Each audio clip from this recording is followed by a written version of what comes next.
पहले डिस्कशन कर लेते हैं अपन। होमवर्क के अंदर आपको A6 क्वेश्चन जो दे रखा है उसमें ट्राइंगल OAB के अंदर आपको दे रखा है कि E is the mid point of OB। अगर O ओरिजिन पर है, A के पोजीशन वेक्टर A वेक्टर और B के पोजीशन वेक्टर अगर मैं B वेक्टर मान लेता हूं तो E के पोजीशन वेक्टर आएंगे B vector plus 0 vector by 2। Similarly D point आपको AB पर दे रखा है जो कि AB को 2:1 रेशियो में डिवाइड कर रहा है। अपन ने A वेक्टर B वेक्टर इनके पोजीशन वेक्टर मान रखे हैं तो अपन सेक्शन फॉर्मूला से 2B vector plus A vector divide bye 2 plus 1 3। तो अब कहा गया है कि ये OD और AE जिस पॉइंट पे इंटरसेक्ट कर रहे हैं वो पॉइंट P है और आपसे फाइनली पूछा गया है कि OP is to PD क्या होगा। तो अगर OP is to PD की बात करें तो यहाँ पे देखा जाए कि दो लाइंस, कौन कौन सी लाइंस, OD और AE एक पॉइंट पे इंटरसेक्ट हो रहे हैं। तो अपन मान लेते हैं कि P पॉइंट OD को डिवाइड कर रहा है 1:λ रेशियो में और पॉइंट P वापस AE को डिवाइड कर रहा है μ/1 रेशियो में।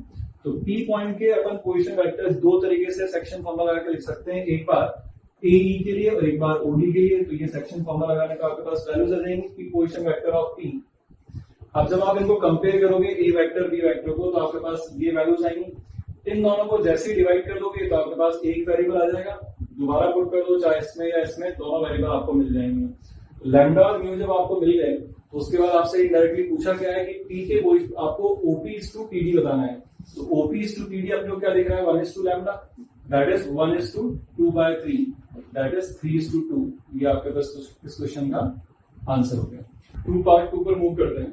उसके क्वेश्चन A1 में आपको दे रखा है कि A वेक्टर है जिसके कुछ कंपोनेंट्स दे रखे हैं आपको पहले रेक्टेंगुलर कार्टेशियन सिस्टम के अलाउंग, तो वो हो जाएगा 2pi प्लस j। अब उसको रोटेट करा ओरिजिन के अबाउट और फिर उसके नए कंपोनेंट दे रखे हैं p+1 along the rectangular Cartesian system. तो आफ्टर रोटेशन A वेक्टर के आपके पास कंपोनेंट वैल्यू जाएगी p+1 i प्लस j। अब वेक्टर तो यही था, आपने उसको रोटेट करा तो उसकी मैग्नीट्यूड थोड़ा बदली आपके पास। तो यहां से अगर आपके पास सिंस मैग्नीट्यूड जो रहेगी, magnitude remain same, this implies √4p² + 1 will be equals to √p+1 whole square plus 1। यहां से आप इसको सॉल्व कर लेना तो P की वैल्यू जो आ जाएगी आपके पास वो 1 आ जाएगी। इसका आंसर है। अच्छा, क्वेश्चन A2 के अंदर आपको 3 वेक्टर्स दे रखे हैं और वो इस तरीके से प्लेस है कि एक का एंड पॉइंट दूसरे का इनिशियल पॉइंट आपके पास बनता जा रहा है। तो ये जो 3 वेक्टर्स को मैंने नाम दे दिया A1 vector, A2 vector, A3 vector, clearly एक चीज तो यहाँ पर दिख रही है कि since A1 vector plus A2 vector plus A3 vector is not equals to 0, therefore triangle cannot be formed। क्योंकि ट्राइंगल अगर फॉर्म होता तो रिजल्टेंट आपके पास क्या था, तीनों का सम क्या मिलना चाहिए था, 0 मिलना चाहिए था। एक चीज और इसमें देखो आप कि जो दूसरी चीज आपके पास यहाँ पर जो वेक्टर है, ये जो A3 वेक्टर है ये आपके पास A1 और A2 का सम है। इसका मतलब आपके पास यहाँ पर क्या हो गया कि 3 वेक्टर्स को जो आपने प्लेस इस तरीके से कर रखा है कि एक का इनिशियल पॉइंट दूसरे का टर्मिनल पॉइंट अगर आपके पास बनते जा रहा है तो यहाँ पर और साथ में तीसरा वेक्टर इन दोनों के क्या आपके पास एडिशन के बराबर है। तो ट्राइंगल तो बनेगा नहीं, लेकिन क्योंकि आपके पास A3 vector A1 plus A2 vector के बराबर है तो वेक्टर्स आपके पास तीनों क्या रहेंगे, कोप्लेनर जरूर रहेंगे। ठीक है, तो थर्ड क्वेश्चन में आपको रखा है OABCDE is a regular hexagon of side 2 units in the XY plane in the first quadrant, O being the origin and OA taken along the x-axis। तो x-axis के along OA ले लिया तो आपको ये रेक्टेंगल, ये आपको क्या दे रखा है, हेक्सागन दे रखा है रेगुलर, जिसकी साइड कितनी 2 यूनिट्स है। तो ये सब 2 यूनिट्स हो गए अपने पास। तो अगर इसके में कोऑर्डिनेट लिखो, एक A का पोजीशन वेक्टर लिखूं तो ये सिर्फ x-axis के along है और ये लेंथ 2 है तो 2i हो गया।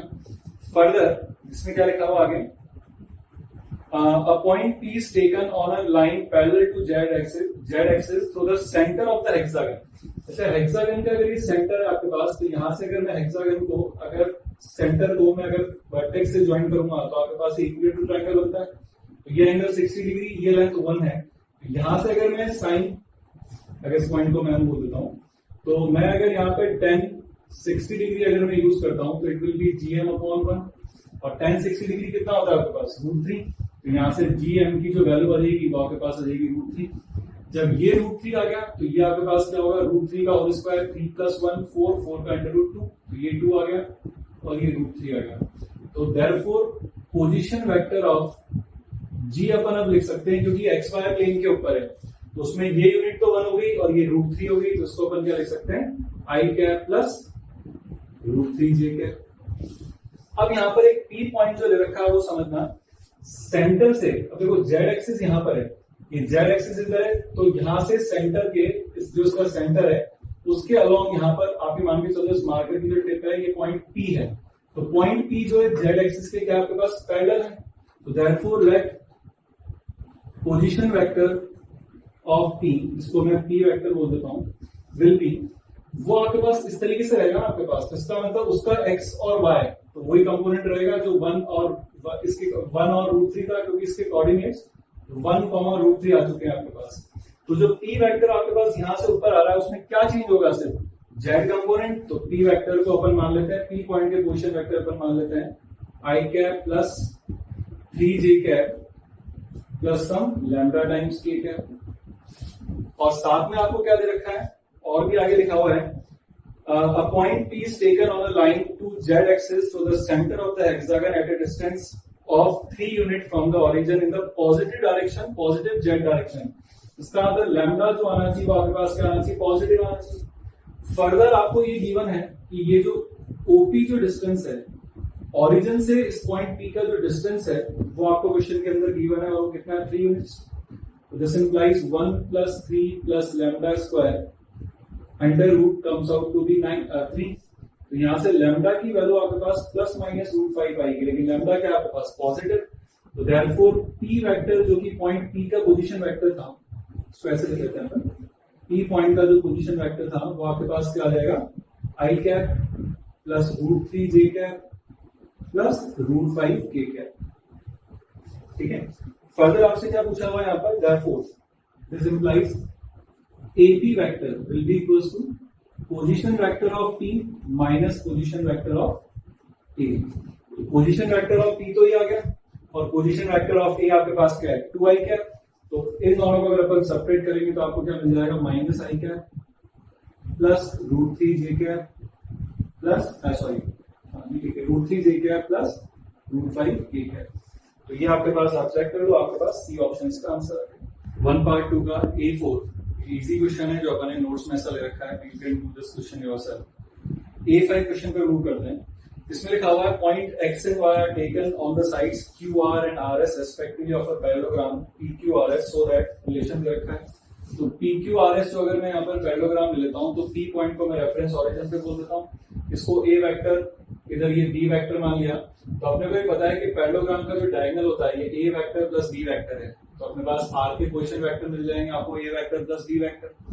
फर्दर इसमें ये भी लिखा हुआ है कि QX is to XR, QX is to XR is 4 is to 4, क्या लिखा हुआ है 4, इसका अगर 4 is to 1 हो गया तो यहाँ पर X के पोजीशन वेक्टर अपने को क्या मिल जाएंगे, this implies position vector of X अपन यहाँ पर लिख सकते हैं, वो क्या हो जाएगा आपके पास 4 into A vector plus 4B vector plus A vector, that is 5A vector plus 4B vector divide by 5।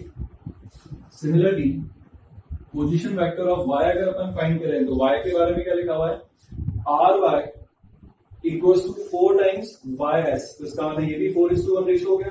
तो पोजीशन वेक्टर ऑफ y कितना आएंगे 4B vector plus A vector plus B vector, that is A vector plus 5B vector divide by 5। Further question में क्या लिखा हुआ है, the line XY cuts the line PR at the point Z। तो आपके पास लिखा हुआ है कि PR जो ये लाइन है, ये PR आपके पास एक एक्चुअली डायगोनल है, और XY जो लाइन है ये इसको किस पॉइंट पे कट कर ली, किस पे कट कर ली, Z पर। तो आपसे क्या पूछा गया यहाँ पर कि then find the ratio PZ is to ZR, जो रेशियो होगा वो कितना होगा, ये आपसे क्वेश्चन में पूछा गया है। तो सबसे पहले तो यहाँ पर भी ये वैसा ही क्वेश्चन हो गया जो अपने नोट्स में भी करा था और आगे भी शीट में आ चुका है कि दो लाइंस अगर किसी पॉइंट पे इंटरसेक्ट कर रही हैं तो उनको अपन किस तरीके से सॉल्व करें। तो आपको ये ratio PZ is to ZR find करना है, तो आप इसको लैम्डा is to 1 आप मान लो। फर्दर ये जो रेशियो है इस रेशियो को भी आप कुछ और दूसरा रेशियो मान लो, आप यहां से अपन इसको क्या मान लेते हैं 1:, ये Z पॉइंट तो है आपके पास, इसको 1:, आप यू बोल दो। जब ये आपके पास पॉइंट आपके पास आ गया यहां से, तो देयरफॉर अब आपको यहाँ क्या दिख रहा है कि एक्स वाई और पी आर एक जेड पॉइंट पे इंटरसेक्ट कर रहे हैं, तो अपन यहां से this implies position vector of Z अपन दो तरीके से लिख सकते हैं। क्यों? क्योंकि जेड एक तो पी आर को डिवाइड कर रहा है, तो वो रेशियो अपने पास कितना हो जाएगा, lambda is to this lambda into A vector plus B vector plus 1 into 0 vector upon lambda plus 1 will be equals to, ये रेशियो अपन ने 1:μ लिया है, तो म्यू इंटू वाई के पोजीशन वेक्टर, तो म्यू इंटू वाई के पोजीशन वेक्टर अपने पास क्या है, mu into A vector plus 5b vector divide by 5 plus 1 into position vector of x, तो वो कितना बन जाएगा आपके पास 5a vector plus 4b vector divide by 5 4 divide by mu plus 1। यहां से वापस आप कंपेयर कर लो, तो जब आप क्या कंपेयर करेंगे अपन, ए वेक्टर और बी वेक्टर के कोफिशिएंट्स, तो ए वेक्टर आपके पास है यहां से lambda upon lambda plus 1 will be equals to, यहां पर आपके पास ए वेक्टर कितना है, mu by 5 plus 1 divide by mu plus 1 and B vector यहां से वापस वही है lambda upon lambda plus 1 will be equals to, यहां पर आपके पास बी वेक्टर के साथ क्या आएगा, बी वेक्टर बाय 5/5 तो मिल गया, तो mu plus 4/5 divide by mu plus 1। एक बार वापस चेक कर लेते हैं कि अगर यहां से आपके पास ए वेक्टर कंपेयर करोगे तो ए वेक्टर का कोफिशिएंट तो लैम्डा अपॉन लैम्डा प्लस 1, और यहां से ए के साथ क्या आएगा, म्यू अपॉन 5 प्लस 5/5, तो 1 हो गया अपॉन क्या है पूरे में म्यू बाय 5, और बी के साथ कंपेयर करोगे तो lambda upon lambda plus 1 will be equals to, B के साथ आ जाएगा 5/5 that is mu plus 4/5 4 divide by mu plus 1।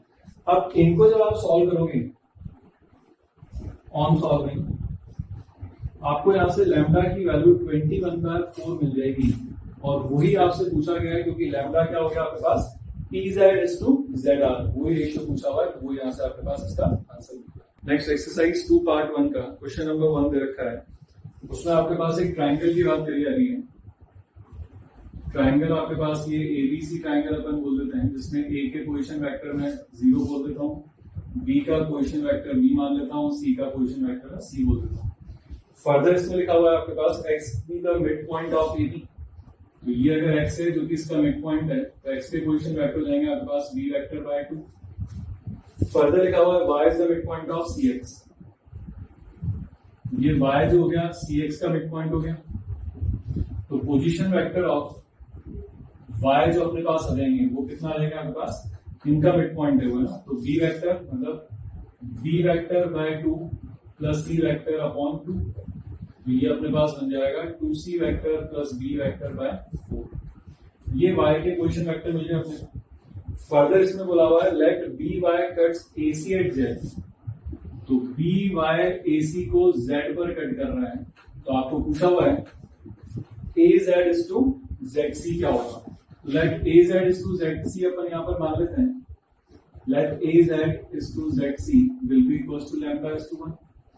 Further एक चीज यहाँ पर मान लो कि ये z जो है इसके पोजीशन वेक्टर अपन यहाँ पर r वेक्टर अज्यूम कर लेते हैं। जब इसके पोजीशन वेक्टर आपने r वेक्टर अज्यूम कर लिए, तो उसके बाद अपन यहाँ पर सेक्शन फॉर्मूला लगाते हैं, तो आपके पास सेक्शन फॉर्मूला लगाओगे आप OC पर AC पर, तो यहाँ पर r वेक्टर जो आएगा कितना आएगा 1 into 0 plus mu into C lambda into C, lambda C vector upon lambda plus 1। Further ये जो आपके पास बी जेड जो है, ये वाई जो है इसको अपन मान सकते हैं किसी ना किसी रेशियो में आपको डिवाइड कर रहे हैं, तो अगर अपन यहाँ पर वो वाली बात कर लें तो ये रिजल्ट आपके पास कितना आ जाएगा यहाँ से। अब देखो आप वाई के पोजीशन वेक्टर अपन आप दो तरीके से लिख सकते हैं, तो वाई के पोजीशन वेक्टर अपन दो तरीके से कैसे लिखेंगे, देखो पोजीशन वेक्टर ऑफ वाई वापस में लिख देता हूँ, क्योंकि वाई जो है वो बी जेड को क्या है किसी ना किसी रेशियो डिवाइड कर रहा है, तो इसको अपन मान लेते हैं कि ये 1:μ रेशियो में डिवाइड कर रहा है, तो position vector of y will comes out to be, क्या आएंगे आपके पास mu into B vector plus 1 into R vector divide by mu plus 1। R की तो मेरे पास वैल्यू वही से ये रख देता हूं, it comes out to be mu B vector divide by mu plus 1 plus lambda C vector upon lambda plus 1, इसको 4 डिवाइड में ले लेते हैं म्यू प्लस 1। तो आपके पास पोजीशन वेक्टर ऑफ ये फर्स्ट और ये सेकंड, ये दोनों ही पोजीशन वेक्टर ऑफ क्या है अपने पास y है। तो देयरफॉर फ्रॉम 1 and 2 इनको इक्वेट कर दो आप। तो 1 और 2 को जब आप इक्वेट करोगे, मतलब इक्वेट कर रहे हैं इन दोनों को, तो सी वेक्टर के साथ अपने को क्या मिल जाएगा, 2/4 विल बी इक्वल टू, यहां से सी वेक्टर आ जाएगा आपके पास lambda upon lambda plus 1 into mu plus 1, and B vector के साथ आएगा आपके पास म्यू अपॉन, यहाँ बी वेक्टर के साथ यहाँ पर कितना है 1/4 equal to mu upon mu plus 1। इसको सॉल्व कर लेते हैं। Mu plus 1 will be equal to 4 mu, that means mu comes out to be आपके पास कितना आ जाएगा 1/3। म्यू की वैल्यू जैसे 1/3 आई, यहाँ पर आप पुट कर दो और सॉल्व कर लोगे तो लैम्डा आपके पास 2 मिल जाएगा और वो इस क्वेश्चन का आंसर हो जाएगा। 2 पार्ट 1 का क्वेश्चन 2 जो है, इसमें आपको दे रखा है एबीसी ट्राइंगल है जो कि राइट एंगल है इस पर ए पॉइंट पर। तो एबीसी जो ट्राइंगल है वो ए पर आपके पास राइट एंगल बन गया।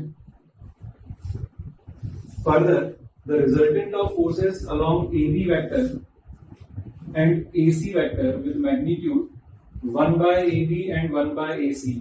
उसका मतलब वेक्टर जो फोर्स की अपन बात कर रहे हैं, फोर्स अलोंग AB वेक्टर, तो उस फोर्स को फोर्स अलोंग AB वेक्टर उसको मैं F1 बोल देता हूं।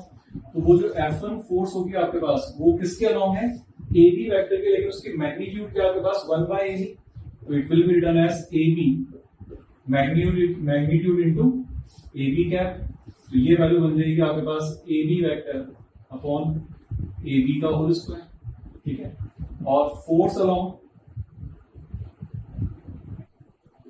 AC वेक्टर को मैं अगर F2 बोल देता हूं, दिस इंप्लाइज F2 जो फोर्स होगी वो भी उसकी मैग्नीट्यूड है 1/AC, और अलोंग है वो AC वेक्टर के, दैट इज AC कैप।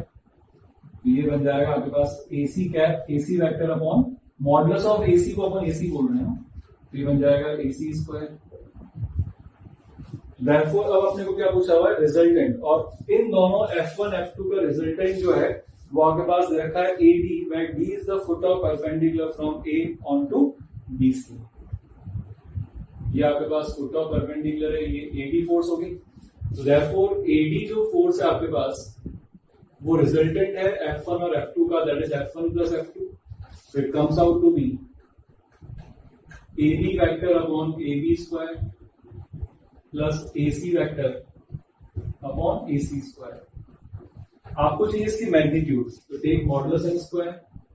तो मॉडुलस ऑफ AD वेक्टर का होल स्क्वायर जब लिखूंगा तो यहां पर आपके पास ये AB वेक्टर अपॉन AB का whole square plus AC vector upon AC का होल स्क्वायर, इसका मॉडुलस का होल स्क्वायर बनेगा। तो अपन ने प्रॉपर्टी पढ़ी थी, A प्लस B वेक्टर का होल स्क्वायर क्या होगा, A square plus B square plus 2A vector dot B vector. तो ये बन जाएगा आपके पास AB वेक्टर का square, that is AB to the power 4 plus AC vector का square upon AC to the power 4 plus 2 times इनका dot product AB dot AC divide by AB square into AC square. अच्छा ढंग से देखो आप, AB is perpendicular to AC, this implies, therefore बोल सकते हैं अपन AB dot AC will be equal to what, 0।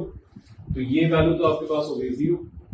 अपन ने यहाँ पर एक चीज और ये मानी कि आपके पास जो AB वेक्टर का मैग्नीट्यूड है उसको अपन AB लिख रहे हैं और AC वेक्टर का मैग्नीट्यूड को अपन AC बोल रहे हैं, ठीक है। तो यहां से वो तो 0 हो गया, AB वेक्टर का स्क्वायर क्या होगा आपके पास AB square, it comes out to be 1 upon AB square plus 1 upon AC square. इसको सिंप्लीफाई करोगे तो AB square plus AC square divide by AB square into AC square. अब अगर अपन इस ट्राइंगल के अंदर ABC ट्राइंगल के अंदर पाइथागोरस थ्योरम लगा दें तो AB square plus AC square will be equal to BC square. तो ये numerator will become BC square divide by AB square into AC square. This is what AD modulus का whole square. तो यहां से आपके पास मॉडुलस ऑफ एडी वेक्टर जो आपसे मैग्नीट्यूड पूछी हुई है वो कितना आ जाएगा, BC upon AB into AC। अब इसकी वैल्यू आपको निकालनी है, तो फिर इसकी वैल्यू निकालने के लिए क्या करेंगे अपन, फ्रॉम सिमिलर ट्राइंगल्स। कौन कौन से सिमिलर ट्राइंगल्स हैं, ACB एंड ADB। ये सिमिलर ट्राइंगल हो गए, तो इसमें सिमिलर ट्राइंगल के अंदर अपन साइड्स का रेशियो बराबर कर देते हैं। तो ACB ट्राइंगल के अंदर आपके पास इस 90 डिग्री के सामने है BC और इसमें 90 डिग्री के साथ में सामने है AB। एंगल भी दोनों में कॉमन है, तो इसमें ट्राइंगल के सामने है आपके पास AC और अपॉन इसमें आपके पास है AD। तो यहां से आप देखो BC upon AB into AC will be equal to 1/80। ये जो वैल्यू है आप इसको इस फर्स्ट रिलेशन जो आपने निकाला है ये वाली वैल्यू इसके अंदर पुट कर दो। Therefore modulus of AD vector comes out to be BC upon AB plus AC कितना है आपके पास 1/80। तो ये वैल्यू देगी आपके पास 1/80। इसका आंसर। फिर आप इसके बाद जो भी ऑप्शन है उससे चेक कर दो। 2 पार्ट 3 का क्वेश्चन नंबर 1 जो है, लेट आप पॉइंट P जो है जिसके आपको ABC कोऑर्डिनेट्स दे रखे हैं उसको पॉइंट P बोल दो। Distance of point P from YZ, तो distance of point P from YZ will be modulus of C। इससे पूछा YZ से, तो YZ से डिस्टेंस कितना होगा, modulus of A। Distance from ZX will be mod B and distance of XY will be mod C। ये आपको question में AP में दे रखे हैं। लेट अपन यहाँ पर क्या बोल देते हैं कि mod A will be equal to some A minus B, mod B will be equal to A and mod C comes out to be A minus A plus B। अब यहाँ पर अगर ये मॉड डिस्टेंस है, modulus लगा हुआ है, तो ऑब्वियसली A जो आना चाहिए वो आपके पास पॉजिटिव आना चाहिए। इसके बाद फर्दर आपको क्या कंडीशन यहाँ पर गिवन है, and the distances of X Y Z and इसी पॉइंट का X एक्सिस से डिस्टेंस, तो distance of P from X axis वो आपको दे रखा है √13। तो distance of point P from X axis जो होगा वो अंडर रूट हो जाएगा आपके पास B² plus C² which is equals to 13 का अंडर रूट। यहां से आपके पास B² प्लस C² की वैल्यू आ जाएगी 13। Similarly distance of P from Y axis जो है वो आपके पास हो जाएगा Y एक्सिस है ना, A² plus C² will be equals to आपके पास √10 का square 10 and distance from Z axis A² plus B² will be equals to 5। अब यहां से आपके पास mod A mod B mod C की तो वैल्यू यहाँ पर आई चुकी है। तो ये रिजल्ट जब आप ये वाली वैल्यूज को उठा के, ये जो अपने पास वैल्यूज आई हैं इन वैल्यूज को उठा के जब आप यहाँ पर पुट करोगे तो आपके पास इक्वेशंस क्या बन जाएंगी, ये मॉड A² जब आप देखो B² तो आपके पास हो गया A² और C² की वैल्यू आपके पास यहाँ से क्या हो जाएगी, तो होल स्क्वायर ओपन करूंगा C² का, तो यहां से बन जाएगा A² plus A² 2A² plus D² plus इसका स्क्वायर कर रहे हैं तो 280 विल बी इक्वल टू कितना हो गया 13। A² प्लस C², इन दोनों के होल स्क्वायर को अगर अपन ऐड करेंगे तो आपके पास क्या आ जाएगा 2A² प्लस 2D², क्योंकि इसमें भी A² plus D², A² plus D² 280 तो माइनस 280 कट जाएगा विल बी इक्वल टू 10। और यहां पर A² प्लस B² इसका स्क्वायर ऐड कर रहे हैं तो 2A² plus B² minus 280 will be equal to what 5। अब इन दो इक्वेशन होगी और इनको आपको सॉल्व करना है, तो ऑन सॉल्विंग आपके पास A की वैल्यू जो आएगी वो आपके पास प्लस माइनस 2 आएगी, लेकिन A अपन ने मॉडुलस B ले रखा है क्योंकि डिस्टेंस है तो वो पॉजिटिव हो जाएगा, और D की वैल्यू जो रहेगी वो आपके पास प्लस माइनस 1 आ जाएगी। तो आप जब ये A और D की वैल्यू जब आप यहाँ पे रख दोगे तो आपको तीनों लेंथ जो होंगी आपको क्या मिल जाएंगी, mod A mod B mod C की आपको वहां से वैल्यूज मिल जाएंगी। 2 पार्ट 3 के सेकंड क्वेश्चन में आपको दे रखा है, तो दो वेक्टर्स दे रखे हैं, उनको मैंने A वेक्टर और B वेक्टर अज्यूम कर लिया। अब इसमें लिखा हुआ है कि the vector I cap plus X J cap plus 3K cap is rotated to an angle this one and double in magnitude, then it becomes B vector। इसका मतलब सीधा सा जो कंडीशन गिवन है उस गिवन कंडीशन के according आपने इसको रोटेट करा और ट्वाइस मैग्नीट्यूड कर दी, तब जाके बी वेक्टर मिला हुआ है। That means B vector will be equal to A vector, आपके पास इसकी क्या मैग्नीट्यूड है। अब इसका आप स्क्वायर कर दो तो ये बन जाएगा आपके पास 16 plus 4x minus 2 whole square plus 4 will be equal to 4 times 1 plus X square plus 9। इसको जब आप सॉल्व करोगे तो x की वैल्यू -2, x की वैल्यू 2 और -2/3 आ जाएगी आपके पास। ये कंडीशन मिली है अपने। साथ में एक और कंडीशन आपको गिवन है, और वो क्या गिवन है अगेन, क्या आपने ए को रोटेट कराया, ए को आपने रोटेट कर दिया, मतलब सीधा सा ए और बी के एंगल बीच में अगर आपके पास ये है तो अपने पास थीटा, कॉस थीटा की जो वैल्यू होती है वो A dot B upon mod A mod B होती है। और ये आपको दे रखा है 11 बाय कितना दे रखा है आपको 11 बाय 40। तो ए डॉट बी जब आप निकालोगे तो ए डॉट बी कितना हो जाएगा 4 plus X into 4x minus 2 plus 6 divide by under root of 1 plus X square plus 9 into under root of 16 plus 4x minus 2 whole square plus 4 will be equal to 11 by 40। इसको जब आप solve करोगे तो वापस आपके पास square करके आप इसको सॉल्व कर देना, तो वापस जो आपके पास वैल्यू आएंगी वो वैल्यू क्या आएगी। स्क्वायर करने की वैसे जरूरत नहीं है क्योंकि आपके पास लिखा हुआ है कि ये वाली जो वैल्यू है वो उसका 2 टाइम्स है। तो एक्चुअली इसको अगर अपन देखें तो ये वाली वैल्यू उसकी फॉर्म में आपको लिखी जा सकती है। तो आप सिंपली सॉल्व कर लेना। तो सॉल्व करने के बाद आप जब सॉल्व चेक करोगे तो इक्वेशन बनेगी आपके पास 17x square minus 14x minus 40 equals to 0। तो यहां से आपके पास जो x की वैल्यू आएगी वो 2 एंड माइनस 20 बाय 17 आ जाएगी। अब ये दोनों कंडीशन आपके पास साइमल्टेनियसली सेटिस्फाई होना जरूरी है, तभी जाके आपको रिक्वायर्ड कंडीशन मिलेगी x की। तो जो x की वैल्यू आएगी वो 2 आएगी, और क्वेश्चन में पूछा हुआ the value of x can not be, तो थोड़ा सा ढंग से पढ़ना, कैन नॉट बी पूछा हुआ क्वेश्चन में, उसके अकॉर्डिंग आप ऑप्शंस मार्क कर सकते हो। डॉट प्रोडक्ट पे क्वेश्चंस लेते हैं। एक फर्स्ट क्वेश्चन है, find the value of lambda for which the two vectors A vector and B vector are parallel and second case है परपेंडिकुलर। तो अगर दो वेक्टर्स अगर पैरेलल हैं, this implies A vector will be equals to lambda and A vector will be equals to some lambda variable आ चुका है, तो म्यू टाइम्स बी वेक्टर ले लेते हैं अपन, जो पैरेलल वेक्टर्स हैं। और अगर ऐसा कभी केस होता है कि दो वेक्टर्स पैरेलल हैं तो आई कैप जे कैप के कैप के कोफिशिएंट्स का रेशियो बराबर होता है, that is 3/1 will be equals to 2 upon lambda will be equals to 9/3। ये भी 3 हो गया, तो यहाँ से lambda comes out to be 2/3। ये फर्स्ट पार्ट का आंसर हो गया। अब अगर परपेंडिकुलर वेक्टर्स हैं तो आपके पास कोई भी जीरो तो है नहीं, तो परपेंडिकुलर है अगर दोनों, तो a डॉट b क्या होगा आपके पास 0 हो जाएगा। अब डॉट प्रोडक्ट में क्या करते हैं, पर अगर दो वेक्टर्स का डॉट प्रोडक्ट लिखना है तो आई वाले आई कैप का कोफिशिएंट और दोनों a1 a2, मतलब क्या होता है अपने पास a1 a2 plus b1 b2 plus c1 c2 will be equal to 0। तो a1 a2 मतलब 3 प्लस b1 b2 मतलब 2 लैम्डा प्लस c1 c2 मतलब 9 into 3 27 will be equal to 0। Lambda will be equal to 30 by -30/2 that is -15। इसका answer आ गया।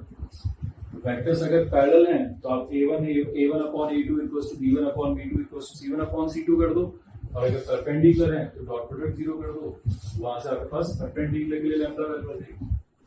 Next question, a vector 2 b vector modulus of b vector 5 and a dot b आपको 8 दे रखा है, तो आपसे पूछा हुआ find the value of modulus of a vector minus b vector. अपने को फॉर्मूला पता है, modulus of a vector minus b vector square will be equals to mod a square plus mod b square. आपको dot दे रखा है तो direct अपन -2 टाइम्स a डॉट b लिखते हैं, और अगर cos थीटा दिया होता तो mod a mod b cos theta लगा देते। तो यहाँ से आपके पास वैल्यू क्या हो जाएगी 4 प्लस 25 माइनस 16। वैल्यू कितनी होगी 29 minus 16 that is 13। This implies modulus of a vector minus b vector will be under root of 13। इसमें प्लस माइनस में लगा देना, क्योंकि मॉडुलस से मतलब लेंथ ऑफ वेक्टर अपन फाइंड कर रहे हैं a minus b, it is always positive. Plus minus root 13 ही सिर्फ रूट 13 ही आंसर होगा। If angle between two vectors a vector and b vector is acute and b vector makes obtuse angle with the coordinate axis, then find lambda। तो since आपको पता है A vector और B vector के बीच में angle acute है, तो this implies A dot B is greater than 0। तो ए डॉट बी जब अपन लिखेंगे तो क्या आएगा, 2 lambda square minus 3 lambda plus 1 is greater than 0। इसके फैक्टर क्या हो जाएंगे आपके पास, 2 lambda minus 1 and lambda minus 1 is greater than 0। Check कर लो, ये वैल्यू आ रही है आपके पास 2 lambda square minus 3 lambda plus 1, ये वैल्यू आ गई। तो यहां से आपके पास क्या रिजल्ट आ जाएगा, lambda is less than half और लैम्डा इज ग्रेटर देन 1। ये तो एक इक्वेशन आ गई। फिर आपको गिवन है, since B vector makes obtuse angle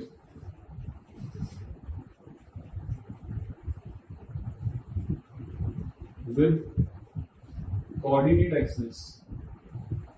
coordinate axis का मतलब हो गया ax ये लिखा हुआ मतलब तीनों एक्सिस के साथ।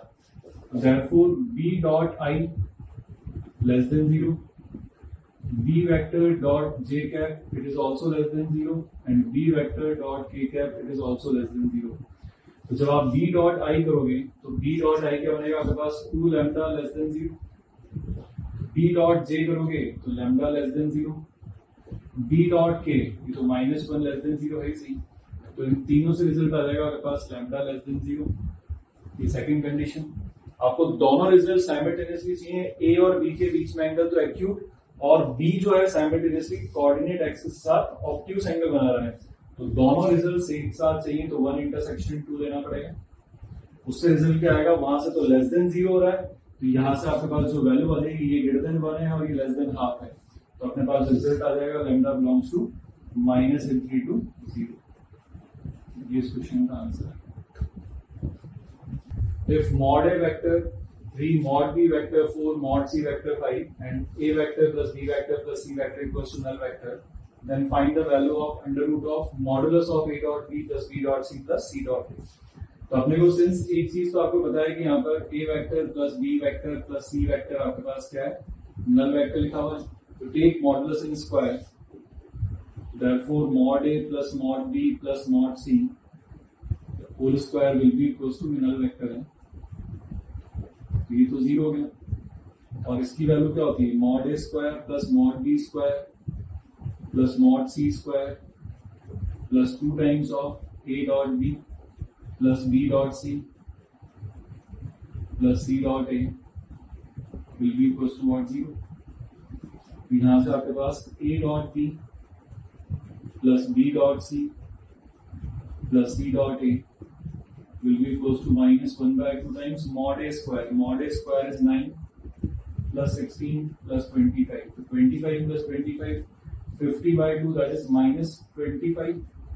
मॉडुलस लेना है, तो therefore under root of modulus of a dot B plus B dot C plus C dot A, तो मॉडुलस ले लिया तो हो गया प्लस 25 और अंडर रूट लेंगे तो 5 आंसर। ठीक है, next question. If A vector plus B vector plus C vector is again null vector and mod A mod B mod C given है। अब एंगल फाइंड करना है आपको ए और बी के बीच में। तो कभी भी ऐसा रिलेशन गिवन हो कि आपके पास 3 वेक्टर का सम 0 है या कुछ इस फॉर्म में लिखा हुआ है और जिन 2 वेक्टर के बीच में आपको एंगल निकालना है, तो आपके पास A vector plus B vector plus C vector आपके पास नल वेक्टर है, तो जिन 2 वेक्टर के बीच में आपको एंगल निकालना है उनको एक तरफ रहने दो, a plus B will be equals to minus C. Take modulus and again square, तो mod A plus mod B whole square will be equals to modulus of minus C whole square, it is modulus of C square. इसका formula लगा देते हैं, mod A plus B whole square का क्या formula होगा, mod A square plus mod B square plus 2 times of mod A mod B cos theta will be equals to mod C square. तो mod A square plus mod B square, तो mod A square हो गया 9 plus mod B square हो गया 25, तो 9 plus 25 34 plus 2 times mod A that is 3 into 5 cos theta will be equals to mod c square that is 49। तो यहां से आपके पास वैल्यू क्या जाएगी, 49 minus 34 comes out to B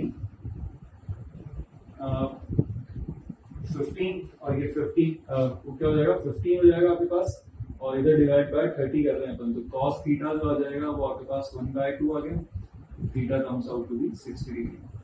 तो angle between A vector and B vector उसको ऐसे लिखते हैं अपन, ए वेक्टर बी वेक्टर के बीच में एंगल जो होगा जो आपसे पूछा हुआ है ये 60 डिग्री हो जाएगा, इसका आंसर।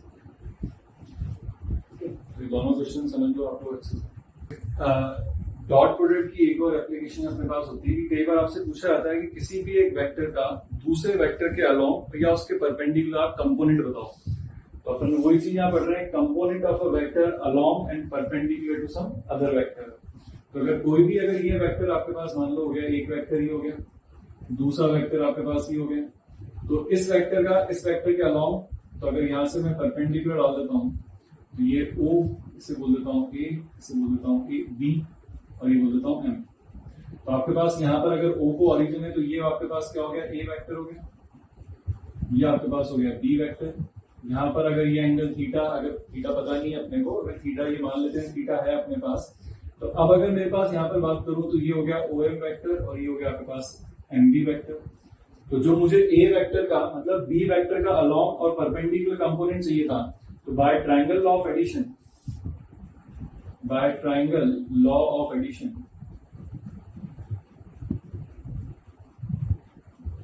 अपन यहां पर क्या लिख सकते हैं बताओ, by triangle law of addition B vector will be equals to OM vector plus MB vector. अभी जो B वेक्टर जो लिखा हुआ है will be equals to OM vector, OM vector क्या है, B वेक्टर का A के अलोंग कंपोनेंट है, तो OM वेक्टर आपके पास क्या हो जाएगा, कंपोनेंट ऑफ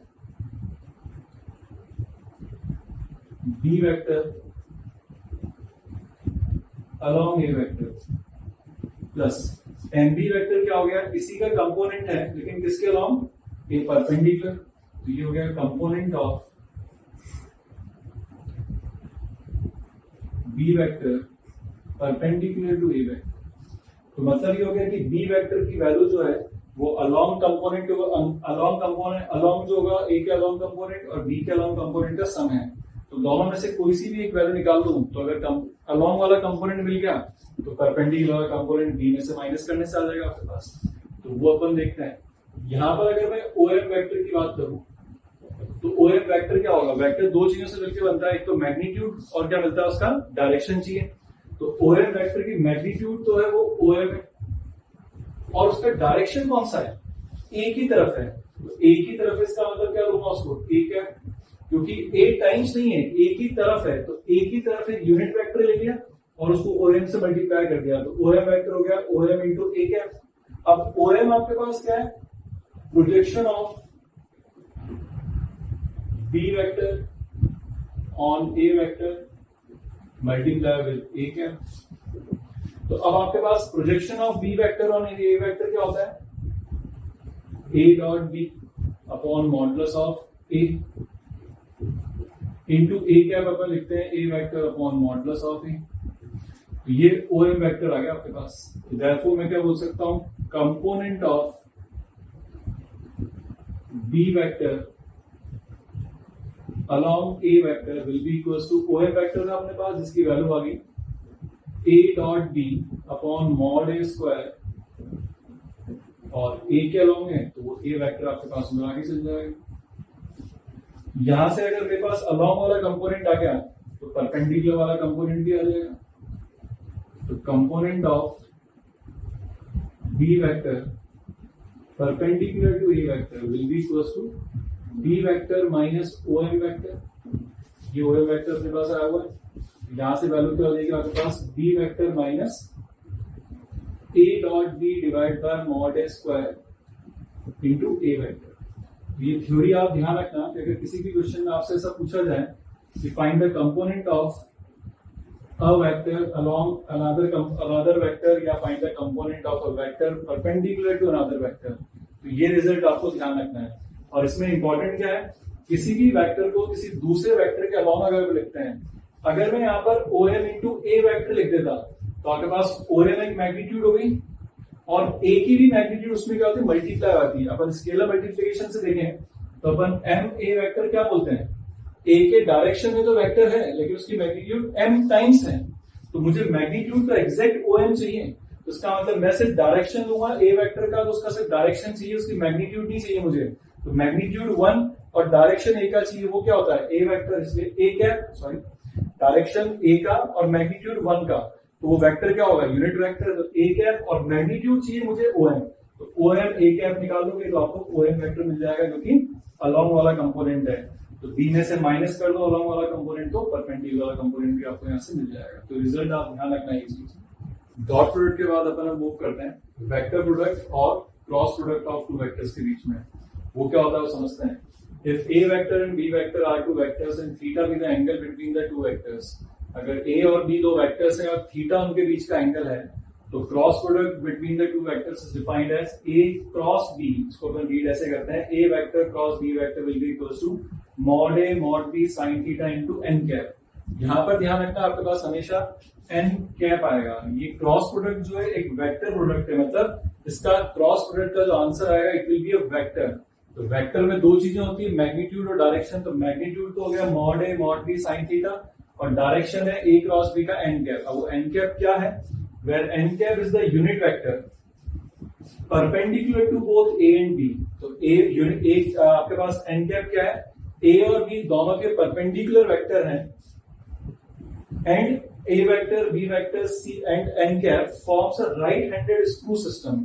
ये चीज क्या है आपके पास, अगर मान लो पहली चीज अपन ये पढ़ चुके हैं कि two vectors are always coplanar, तो दो वेक्टर्स आपके पास हमेशा कोप्लेनर होंगे। अगर ये ए वेक्टर लिखा हुआ है तो बी वेक्टर को मैं उसके को टर्मिनस पॉइंट ज्वाइन कर सकता हूं, ये इसके बीच में अपने एंगल हो गया थीटा। तो ए क्रॉस बी की वैल्यू होती है mod A mod B sine theta, जो कि थीटा आपको पता होगा। और एन कैप क्या होता है आपके पास, राइट हैंड स्क्रू सिस्टम क्या होता है, आप ए क्रॉस बी कर रहे हो तो आप ए की तरफ ये कर दो, क्रॉस कर रहे हो ए से बी की तरफ तो ये चलाओ आप राइट हैंड इस तरीके से घुमाओ, जो थंब का जो डायरेक्शन होगा it will gives you the direction of N cap. तो ए और बी वेक्टर्स इस प्लेन में हो गए और आपको ए क्रॉस बी फाइंड करना है, तो ए क्रॉस बी का डायरेक्शन आएगा perpendicular to this plane in which A vector and B vector lies outwards, A cross B. और अगर अपन बी क्रॉस ए निकालेंगे तो अपने पास क्या आएगा, बी क्रॉस ए, बी से ए की तरफ क्रॉस करना है तो वो भी क्या होगा, परपेंडिकुलर वेक्टर ही होगा लेकिन इट विल बी इनवर्ट होगा इस प्लेन के। तो रहेगा तो आपके पास या तो वेक्टर के आउटवर्ड डायरेक्शन परपेंडिकुलर या फिर इनवर्ट डायरेक्शन। तो राइट हैंड स्क्रू सिस्टम का मतलब यही है कि आप जिसकी तरफ है आपको ए क्रॉस बी फाइंड करना है तो ए की तरफ चलो, ए से बी की तरफ चलना है तो ए क्रॉस बी। तो थंब का जो डायरेक्शन है जो कि ए और बी के परपेंडिकुलर आएगा तो ये डायरेक्शन एन कैप का होगा। बी क्रॉस ए करोगे तो थंब का डायरेक्शन अंदर की तरफ जा रहा है तो वो भी क्या होगा, ए और बी के परपेंडिकुलर ही होगा। तो एन कैप क्या होगा, ऐसा यूनिट वेक्टर जो कि ए और बी के परपेंडिकुलर होगा, ए और बी के परपेंडिकुलर होगा, जहां पर ए बी और एन कैप क्या करेंगे, right handed screw system follow करेंगे। तो एक बार फिर बताता हूं, ए क्रॉस बी जब आप लिख रहे हो तो ये आउटवर्ड डायरेक्शन आ रहा है तो ये आपके पास एन कैप का डायरेक्शन है। बी क्रॉस ए करोगे तो इधर आ जाएगा। इसलिए अपन इन जनरल जैसे अपन ने कम्यूटेटिव लॉ अपने पास डॉट प्रोडक्ट में कम्यूटेटिव लॉ फॉलो करता है क्योंकि वहां A dot B equals to B dot A होता है, लेकिन यहां पर आप ध्यान रखना A cross B is not equals to B cross A. In general A cross B cross A बराबर नहीं होता, इनकी वैल्यू क्या होगी आपके पास, नेगेटिव टाइम्स होगी, क्योंकि आप जब ए क्रॉस बी लिखोगे तो mod A mod B sine theta N cap बाहर आएगा, जब बी क्रॉस ए लिखोगे तो mod A mod B mod A angle तो वही साइन थीटा लेकिन एंगल अंदर चल जाएगा एन कैप। तो ये डायरेक्शन अगर पॉजिटिव तो ये क्या होगा, नेगेटिव होगा। इसमें A cross B will be equals to minus times B cross A होता है, मतलब A cross B cross A बराबर नहीं होते हैं अपने पास इन जनरल। अब इसका अपन ज्योमेट्रिकल इंटरप्रिटेशन देखते हैं वेक्टर प्रोडक्ट का क्या होता है। क्रॉस प्रोडक्ट पढ़ने के बाद अपन उसका ज्योमेट्रिकल इंटरप्रिटेशन समझते हैं। अब ज्योमेट्रिकल इंटरप्रिटेशन में क्या होगा, अगर आपके पास कोई भी, जैसे मैं पैरेललोग्राम लेता हूं तो पैरेललोग्राम की अगर ये ओ ए बी सी, अगर ये लिखा हुआ है इसको बी बोल देता हूँ इसको सी बोल देता हूँ, तो ये पैरेललोग्राम अगर आपके पास दे रखा है जहां से आप इस वर्टेक्स से दो वेक्टर्स आप ओरिजिनेट कर लो, ए वेक्टर और बी वेक्टर, और बी को ए से आप ज्वाइन कर दो, ये इनके बीच में एंगल हो गया। तो एरिया ऑफ पैरेललोग्राम जब आप लिखोगे तो एरिया ऑफ पैरेललोग्राम आपके पास क्या आएगा, will be 2 times area of triangle OAB, और एरिया ऑफ ट्राइंगल क्या होगा, हाफ इंटू बेस ओ ए इंटू हाइट। हाइट के लिए बी से मैं परपेंडिकुलर डाल देता हूं, तो ये बी एम हो गया। अब मुझे ओ ए तो पता है कि मॉडुलस ऑफ ए बी लिखा हुआ है। अब ट्राइंगल अगर मैं कंसीडर करूं यहाँ पे ट्राइंगल ओ बी एम, तो ओ बी एम ट्राइंगल के अंदर आपके पास साइन थीटा कितना होगा, साइन थीटा होगा B M divide by O B. तो this implies B M will be equal to what, O B sine theta. ये value हो जाएगी आपके पास। यहां पर ये वैल्यू पुट कर देते हैं अपन, तो ये वैल्यू रिजल्ट, ये क्या रिजल्ट आ गया आपके पास, ओ ए बी एम की वैल्यू हो गई ओ बी साइन थीटा। एक चीज और, अगर अपने पास थीटा बता रही है, ए वेक्टर और बी वेक्टर है, तो अपन का क्रॉस प्रोडक्ट अगर यूज करते हैं तो ए क्रॉस बी जो होगा वो क्या होगा, mod A mod B sine theta N के। मैं दोनों तरफ मॉडुलस ले लेता हूं, तो this implies modulus of A cross B will be equal to क्या होगा आपके पास, mod A mod B mod sine theta होगा, लेकिन दो वेक्टर्स के बीच में अगर थीटा 0 to पाई होता है तो साइन थीटा पॉजिटिव हो जाएगा वहां पर, तो सीधा सा मॉड लगाने की जरूरत नहीं साइन थीटा पे। लेकिन मॉडुलस ऑफ एन कैप तो लगेगा, लेकिन ये यूनिट वेक्टर तो इसकी वैल्यू क्या हो जाएगी 1। तो यहां से अगर देखा जाए तो आपके पास mod A mod B sine theta की वैल्यू क्या आ गई, ए क्रॉस बी।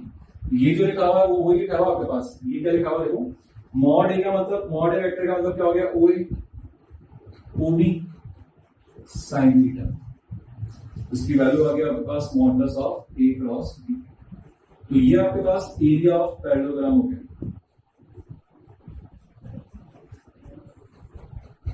तो देयरफॉर ज्योमेट्रिकली अपन अब यहां से क्या बोल सकते हैं कि अगर आपको पैरेललोग्राम का एरिया चाहिए तो that will be equal to A cross B का मॉडुलस, जहां पर ए वेक्टर और बी वेक्टर क्या आपके पास को टर्मिनस एजेस है, या यूं बोल लो adjacent sides of a parallelogram है। तो देयरफॉर अपन यहां पर बोल सकते हैं ज्योमेट्रिकली अगर अपन बात करें तो A vector cross B vector modulus will be equal to area of parallelogram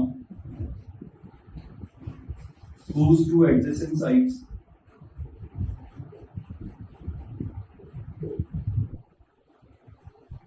are A vector and B vector are represented by A vector and B vector। तो ये आपके पास ज्योमेट्रिकल इंटरप्रिटेशन हो गया A क्रॉस B का। तो A cross B का modulus जब आप लगा दोगे A क्रॉस B के ऊपर तो क्या रिप्रेजेंट करेगा, एरिया ऑफ पैरेललोग्राम जिसके दो एडजेसेंट साइड्स क्या होंगे आपके पास, A vector and B vector. एक रिजल्ट और अपन यहां से देख सकते हैं कि आपने जो एरिया ऑफ पैरेललोग्राम लिखा है, अगर इन जनरल अगर अपन उसकी बात करें कि मुझे पैरेललोग्राम अगर ये दे दिया जाए A B C D, तो एरिया ऑफ पैरेललोग्राम क्या आपके पास, किसी भी एक वर्टेक्स से दो वेक्टर ऑरिजिनेट कर दो, वो एडजेसेंट साइड्स हो गई। तो किसी भी एक वेक्टर से, किसी भी एक वर्टेक्स से दो वेक्टर ऑरिजिनेट करोगे, उनका क्रॉस प्रोडक्ट और मॉडुलस। तो इन जनरल अपन बोल सकते हैं कि एरिया ऑफ पैरेललोग्राम जो आपके पास आने वाला है will be equal to modulus of A vector से, ए वर्टेक्स से दो वेक्टर्स ऑरिजिनेट कर देता हूं, ये क्या हो जाएगा आपके पास, A B cross A B. जब भी आप ए वेक्टर से, ए वर्टेक्स से करो, आप बी वर्टेक्स से दो वेक्टर ऑरिजिनेट करोगे तो ए बी क्रॉस ए सी, मतलब बी ए क्रॉस बी सी हो जाएगा, लेकिन एरिया आपके पास वही रहेगा। इसी तरीके से अगर अभी तो अपन ने फाइंड करा पैरेललोग्राम का एरिया, पैरेललोग्राम का एरिया तो अपन ने फाइंड कर लिया, लेकिन आप ढंग से देखो पैरेललोग्राम का एरिया अपन ने लिखा क्या था, twice of area of triangle OAB. तो एरिया ऑफ ट्राइंगल ओएबी क्या होगा, half of A cross B, और half of A cross B का मतलब क्या हुआ, उसको भी अगर मैं आगे बात करूं, इसी ट्राइंगल से अगर मैं बात करूं तो area of triangle O A B will be 1/2 O A मतलब ए क्रॉस बी, इसकी वैल्यू लिखिए ओ ए क्रॉस ओ बी। तो इसके अंदर भी अगर मैं देखूं तो यहां पर आपके पास अगर ये ट्राइंगल, अगर अपन ओ ए बी ट्राइंगल की अगर अपन बात करें तो ओ ए बी ट्राइंगल का भी एक वर्टेक्स लिया, ओ वर्टेक्स, वहां से दो वेक्टर्स ऑरिजिनेट करे, ए वेक्टर बी वेक्टर, उनका क्रॉस प्रोडक्ट मॉडुलस और डिवाइड बाय 2 क्या हो जाएगा आपके पास, एरिया ऑफ ट्राइंगल। तो इन जनरल अपन एरिया ऑफ ट्राइंगल भी लिख सकते हैं कि अगर आपको मान लो ट्राइंगल इस फॉर्म में दे रखा है, इसके 3 वर्टेक्स आपके पास ए बी सी हैं, तो आप किसी भी एक वर्टेक्स से 2 वेक्टर्स ऑरिजिनेट कर लेना। ये ए वेक्टर हो गया, ये दूसरा वेक्टर हो गया। तो एरिया ऑफ ट्राइंगल जो अपन लिखेंगे यहां से, area of triangle A B C will be equals to 1/2 modulus of A B vector cross A C vector. आप जरूरी नहीं कि हमेशा ए वेक्टर से ही ए वर्टेक्स से ही 2 वेक्टर ऑरिजिनेट करो, आप चाहो तो बी वर्टेक्स से 2 वेक्टर्स ऑरिजिनेट करो। तो ये जो एरिया लिखा हुआ है, यही एरिया आपके पास किसके बराबर भी आ जाएगा, half of B A cross B C लिखोगे और सिंप्लीफाई करोगे तो रिजल्ट आपके पास सेम ही आएगा। तो ये आपके पास geometrical interpretation of cross product हो गया। इसके बाद अपन क्रॉस प्रोडक्ट की प्रॉपर्टीज पे चलते हैं। आज का होमवर्क नोट कर लो आप।